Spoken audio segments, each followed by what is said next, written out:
Gue nggak tahu apa yang benar-benar terjadi malam itu, tapi cerita ini udah banyak beredar di kalangan para pegawai stasiun. Katanya ada satu kereta terakhir, tapi nggak semua orang bisa lihat kereta itu. Namanya Raka, seorang mahasiswa yang baru pulang dari kuliah di Jogja. Dia ketinggalan kereta terakhir buat pulang ke rumahnya, tapi pas waktu dia mau nyari ojek online, terdengarlah sebuah suara dari belakangnya. Mas mau pulang ke arah Purwodadi ya? Ada satu kereta lagi di peron 7. Kata seorang sosok yang berpenampilan seperti seorang pegawai stasiun. Dan Raka pun menjawab, seriusan pak? Saya kira udah nggak ada kereta lagi. Padahal secara jadwal nggak ada kereta lagi yang berangkat di jam segitu. Tapi entah kenapa Raka ikut aja dan dia ngelewatin peron-peron kosong dan sampailah dia di peron paling ujung, yaitu peron 7. Keretanya itu agak aneh ya, agak model-model lama gitu dan jendela-jendelanya berdebu. Dan anehnya lagi pas Raka mau mendekat, pintunya itu kebuka sendiri. Di dalam cuma ada satu penumpang, seorang ibu-ibu tua yang duduk diam di pojok. Ya, cuma diam saja.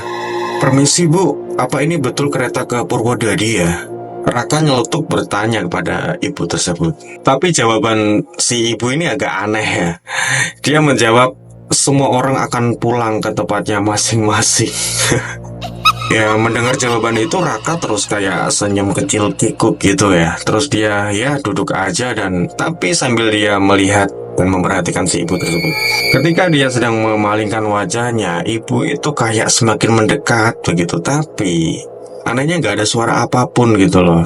Kalau orang lagi mendekat atau jalan atau geser gitu kan setidaknya ada suara. Tapi ini nggak, sunyi senyap gitu. Tapi yang menjadi anehnya itu, walaupun Raka menjauh, ibu itu selalu mendekat.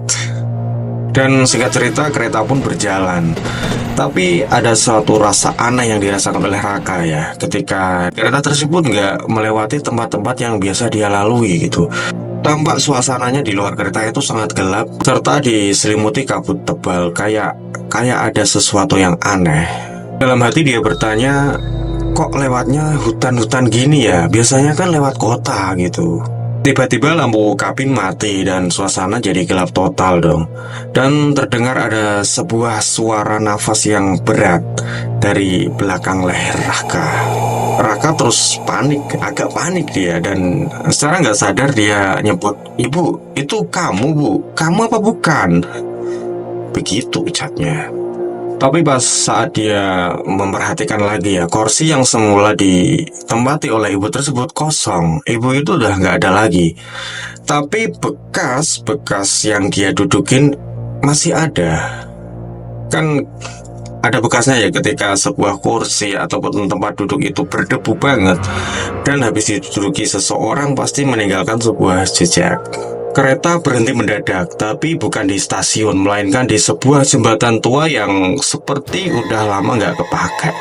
Dan dari luar kereta kelihatan seperti orang ya, banyak orang sedang menunggu kereta tersebut untuk berhenti. Raka pun agak sedikit panik ya, dan dia berteriak memanggil masinis. Pak, kok berhenti di sini? Begitu ucapnya. Karena nggak ada respon dari masinis, dia nekat keluar dari kereta tersebut. Dan ketika dia menginjakkan kaki di tanah, semuanya menghilang. Orang-orang yang semula tampak dari dalam, mereka sedang menunggu kereta tersebut. Relnya, bahkan kereta itu pun sendiri hilang begitu saja. Dan apa yang selanjutnya terjadi pada Raka nggak ada yang tahu. Sampai esok harinya, para petugas stasiun dibantu oleh beberapa pihak mencari Raka di semua sudut.